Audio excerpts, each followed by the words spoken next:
ਆਪਾਂ ਅਗਲੀ ਖਬਰ ਦੇ ਵੱਲ ਵਧੀਏ ਤੇ ਗੱਲ ਕਰੀਏ ਐਸਜੀਪੀਸੀ ਦੀ। ਅ, ਐਸਜੀਪੀਸੀ ਨੂੰ ਹੁਣ ਬੰਦੀ ਸਿੰਘ ਯਾਦ ਆਏ ਨੇ। ਜੇ ਮੈਂ ਗਲਤ ਨਾ ਹੋਵਾਂ ਸ਼ਰਮਾ ਜੀ, ਇਸ ਤੋਂ ਪਹਿਲਾਂ ਇਹਨਾਂ ਇਹਨਾਂ ਮਸਲਿਆਂ ਤੇ ਬਹੁਤ ਘੱਟ ਗੌਰ ਕੀਤੀ ਗਈ ਹੈ।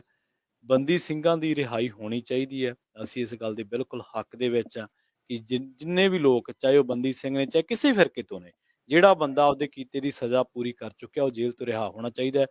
ਬਸ਼ਰਤੇ ਉਹਦੀ ਵਿਚਾਰਧਾਰਾ ਕੋਈ ਆ, ਉਹਦਾ ਧਰਮ ਕੋਈ ਮਰਜ਼ੀ ਹੈ, ਇਹਦੇ ਆਧਾਰ ਤੇ ਕਿਸੇ ਨੂੰ ਜੇਲ੍ਹ ਦੇ ਵਿੱਚ ਬੰਦ ਨਹੀਂ ਰੱਖਣਾ ਚਾਹੀਦਾ। ਦਸਤਖਤ ਮੁਹਿੰਮ ਅੱਜ ਤੋਂ ਸ਼ੁਰੂ ਹੈ ਜੀ, ਐਸਜੀਪੀਸੀ ਦੀ ਬੰਦੀ ਸਿੰਘਾਂ ਦੀ ਰਿਹਾਈ ਦੀ।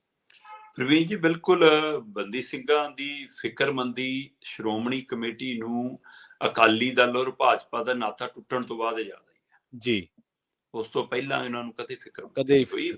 ਵਾਜਪਾਈ ਸਾਹਿਬ ਪ੍ਰਧਾਨ ਮੰਤਰੀ ਰਹੇ, ਨਰਿੰਦਰ ਮੋਦੀ ਜੀ ਪ੍ਰਧਾਨ ਮੰਤਰੀ ਰਹੇ, ਵਾਜਪਾਈ ਦੀ ਸਰਕਾਰ ਦੇ ਵਿੱਚ ਢੀਂਡਸੇ ਵਰਗੇ ਮੰਤਰੀ ਰਹੇ, ਸੁਖਬੀਰ ਬਾਦਲ ਵਰਗੇ ਮੰਤਰੀ ਰਹੇ, ਗੁਜਰਾਤ ਸਾਹਿਬ ਵੀ ਰਹਿ ਗਏ।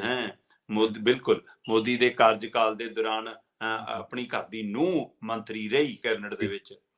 ਤਦ ਮਸਲੇ ਹੱਲ ਕਿਉਂ ਨਹੀਂ ਕਰਾ ਲਏ ਬਈ? ਜੇਕਰ ਨੀਅਤ ਹੁੰਦੀ, ਨੀਤੀ ਹੁੰਦੀ। ਔਰ ਬੰਦੀ ਸਿੰਘਾਂ ਦੀ ਰਿਹਾਈ ਲਈ ਕਹਿੰਦੇ ਜੀ ਅਸੀਂ ਮੈਮੋਰੈਂਡਮ ਬਹੁਤ ਦਿੱਤੇ, ਅਸੀਂ ਚਿੱਠੀਆਂ ਬਹੁਤ ਲਿਖੀਆਂ। ਧਰਾਤਲ ਤੇ ਉਤਰ ਕੇ ਸ਼੍ਰੋਮਣੀ ਕਮੇਟੀ ਨੇ ਜਾਂ ਅਕਾਲੀ ਦਲ ਨੇ ਕਦੋਂ ਲੜਾਈ ਲੜੀ ਹੈ ਜੀ? ਅਕਾਲੀ ਦਲ ਦਾ ਇਤਿਹਾਸ ਤਾਂ ਮੋਰਚਿਆਂ ਵਾਲਾ ਇਤਿਹਾਸ ਹੈ। ਅਕਾਲੀ ਦਲ ਦਾ ਇਤਿਹਾਸ ਤਾਂ ਧਰਨੇ ਵਾਲਾ ਇਤਿਹਾਸ ਹੈ। ਅਕਾਲੀ ਦਲ ਦਾ ਇਤਿਹਾਸ ਤਾਂ ਮਤਲਬ ਕਿ ਆਪਣੇ ਹੱਕਾਂ ਸੱਚਾਂ ਲਈ ਲੜਨ ਦੇ ਲਈ ਜੇਲ੍ਹ ਪਰ ਅੰਦੋਲਨ ਵਰਗਾ ਇਤਿਹਾਸ ਹੈ ਜੀ। ਤੇ ਦੱਸ ਦਿਓ ਮੈਨੂੰ ਕਿ ਸ਼੍ਰੋਮਣੀ ਕਮੇਟੀ ਕਦੇ ਇਸ ਰਾਹ ਤੇ ਤੁਰੀ ਹੋਵੇ ਕਿ ਐਂ ਕਰੋ ਜੀ, ਆ ਜਿੰਨੇ ਬੰਦੀ ਸਿੰਘ ਅੰਦਰ ਮਤਲਬ ਕਿ ਤੁਸੀਂ ਧੱਕੇ ਨਾਲ ਰੱਖੇ ਨੇ, ਜਿਨ੍ਹਾਂ ਦੀਆਂ ਸਜ਼ਾਵਾਂ ਪੂਰੀਆਂ ਹੋ ਗਈਆਂ, ਉਹਨਾਂ ਨੂੰ ਤੁਸੀਂ ਰਿਹਾ ਨਹੀਂ ਕਰ ਰਹੇ, ਜਿੰਨੇ ਹੈਗੇ ਨੇ ਜੀ ਰੋਜ਼ ਸਾਡਾ ਉਨਿਆਂ ਦਾ ਜੱਥਾ ਰੋਜ਼ ਜੇਲ੍ਹ ਚ ਆਇਆ ਕਰੂਗਾ। ਕਰ ਲੈਣ ਮੈਮ ਸ਼ੁਰੂ। ਅਜੇ ਵੀ ਨਹੀਂ ਕਰ ਪਾ ਰਹੇ ਹੋ ਜੀ। ਅਜੇ ਵੀ ਕਹਿੰਦੇ ਦਸਤਖਤ ਕਰਾ ਕੇ ਚਿੱਠੀ ਰਾਜਪਾਲ ਸਾਹਿਬ ਨੂੰ ਦੇ ਕੇ ਆਵਾਂਗੇ। ਮਤਲਬ ਸੇਫ ਖੇਡਣਾ ਚਾਹੁੰਦੇ ਨੇ ਜੀ ਜੀ ਜੀ। ਇਹ ਆਰ ਪਾਰ ਦੀ ਜੰਗ ਨਹੀਂ ਹੈ। ਜੇਕਰ ਸੱਚਮੁੱਚ ਪੀੜ ਹੋਵੇ ਫਿਰ ਉਦੋਂ ਅਹਿਸਾਸ ਹੋਵੇ ਕਿ ਹਾਂ ਤੁਸੀਂ ਮਤਲਬ ਕਿ ਕਿਹਨਾਂ ਲਈ ਲੜ ਰਹੇ ਹੋ। ਕੀ ਇਹ ਕੌਮ ਦੀ ਲੜਾਈ ਲੜ ਰਹੇ ਨੇ ਜਾਂ ਸਿਰਫ ਗੋਲਕਾਂ ਦੇ ਉੱਤੇ ਨਜ਼ਰ ਰਹਿੰਦੀ ਹੈ ਕਿ ਹਾਂ ਹਿਸਾਬ ਕਿਤਾਬ ਕਿਵੇਂ ਰੱਖਣਾ। ਜਾਂ ਗੁਰਦੁਆਰਾ ਦਰਬਾਰ ਸਾਹਿਬ ਕੋਈ ਬੰਦਾ ਆ ਜਾਵੇ, ਉਹ ਚਾਹੇ ਕੌਮ ਦੀ ਸੇਵਾ ਕਰਦਾ, ਚਾਹੇ ਕਿਸੇ ਧਰਮ ਦੀ ਸੇਵਾ ਕਰਦਾ, ਚਾਹੇ ਸਮਾਜ ਦੀ ਸੇਵਾ ਕਰਦਾ, ਉਹਦਾ ਕੈਮਰਾ ਔਨ ਹੋ ਜਾਵੇ ਤਾਂ ਧੱਕੇ ਮੁੱਕੀ ਜੀ।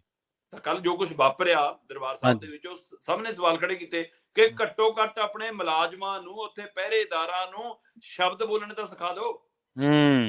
ਦਰਬਾਰ ਸਾਹਿਬ ਜਿੱਥੇ ਸ਼ਬਦ ਦੀ ਗੰਗਾ ਵਹਿੰਦੀ ਆ, ਜਿੱਥੇ ਮਤਲਬ ਕਿ ਅੰਮ੍ਰਿਤ ਦਾ ਮੀਂਹ ਵਰਸਦਾ ਹੈ, ਤੇ ਤੁਸੀਂ ਉੱਥੇ ਵੀ ਮਤਲਬ ਕਿ ਕੌੜੇ ਬੋਲ ਬੋਲਣ ਵਾਲੇ ਬੰਦੇ ਰੱਖੇ ਨੇ। ਉਹਨਾਂ ਨੂੰ ਘੱਟੋ ਘੱਟ ਇਹ ਗਿਆਨ ਤਾਂ ਦੇ ਲਓ ਕਿ ਬੋਲਣਾ ਕਿਵੇਂ ਹੈ ਜੀ। ਤੇ ਜੀ ਅੱਜ ਸ਼੍ਰੋਮਣੀ ਕਮੇਟੀ ਕਹਿੰਦੀ ਕਿ ਹੁਣ ਅਸੀਂ ਹਰ ਗੁਰਦੁਆਰੇ ਦੇ ਅੰਦਰ, ਹਰ ਧਾਰਮਿਕ ਸਥਾਨ ਦੇ ਉੱਤੇ, ਪੰਜਾਬ ਦੇ ਵੱਖ-ਵੱਖ ਥਾਵਾਂ ਦੇ ਉੱਤੇ ਇੱਕ ਦਸਤਖਤ ਮੁਹਿੰਮ ਸ਼ੁਰੂ ਕਰ ਰਹੇ ਹਾਂ ਬੰਦੀ ਸਿੰਘਾਂ ਦੀ ਰਿਹਾਈ ਲਈ। ਕਿਉਂਕਿ ਅਸੀਂ ਮੈਮੋਰੈਂਡਮ ਬਹੁਤ ਦੇ ਲਏ, ਮੰਗ ਪੱਤਰ ਬਹੁਤ ਦੇ ਲਏ, ਅਸੀਂ ਧਰਨੇ ਵੀ ਲਾ ਲਏ, ਅਸੀਂ ਮੁਜ਼ਾਹਰੇ ਵੀ ਕਰ ਲਏ, ਪਰ ਸਰਕਾਰ ਸੁਣਦੀ ਨਹੀਂ ਜੀ। ਇਸ ਲਈ ਕੇਂਦਰ ਸਰਕਾਰ ਨੂੰ ਰੋਸ ਪ੍ਰਗਟਾਉਣ ਦੇ ਲਈ ਤਖਤ ਸ੍ਰੀ ਕੇਸਗੜ੍ਹ ਸਾਹਿਬ ਵਿਖੇ ਅੱਜ 9 ਵਜੇ ਤੋਂ ਪ੍ਰਧਾਨ ਧਾਮੀ ਸਾਹਿਬ ਦੀ ਅਗਵਾਈ ਹੇਠ ਦਸਤਖਤ ਮੁਹਿੰਮ ਦੀ ਸ਼ੁਰੂਆਤ ਹੋਊਗੀ। ਉਹ ਦਸਤਖਤਾਂ ਦੇ ਬੰਡਲ ਇਕੱਠੇ ਕਰਕੇ ਫਿਰ ਰਾਜਪਾਲ ਸਾਹਿਬ ਨੂੰ ਸੌਂਪ ਕੇ ਆਵਾਂਗੇ ਤਾਂ ਕਿ ਬੰਦੀ ਸਿੰਘਾਂ ਦੀ ਰਿਹਾਈ ਹੋ ਸਕੇ। ਉਹਦੇ ਲਈ ਅਸੀਂ ਧਰਤੀ ਤੋਂ ਉਤਰ ਕੇ ਅਜੇ ਨਹੀਂ ਲੜਾਂਗੇ, ਅਜੇ ਜੇਲ੍ਹਾਂ ਨਹੀਂ ਭਰਾਂਗੇ, ਅਜੇ ਅਸੀਂ ਦਿੱਲੀ ਜਾ ਕੇ ਮੋਦੀ ਦੇ ਘਰ ਮੂਹਰੇ, ਗ੍ਰਹਿ ਮੰਤਰੀ ਅਮਿਤ ਸ਼ਾਹ ਦੇ ਘਰ ਮੂਹਰੇ ਜੰਤਰ ਮੰਤਰ ਜਾ ਕੇ ਪ੍ਰਦਰਸ਼ਨ ਨਹੀਂ ਕਰਾਂਗੇ, ਕਿਉਂਕਿ ਸੁਖਬੀਰ ਬਾਦਲ ਜੀ ਦਾ ਅਜੇ ਸਾਨੂੰ ਹੁਕਮ ਨਹੀਂ ਆਇਆ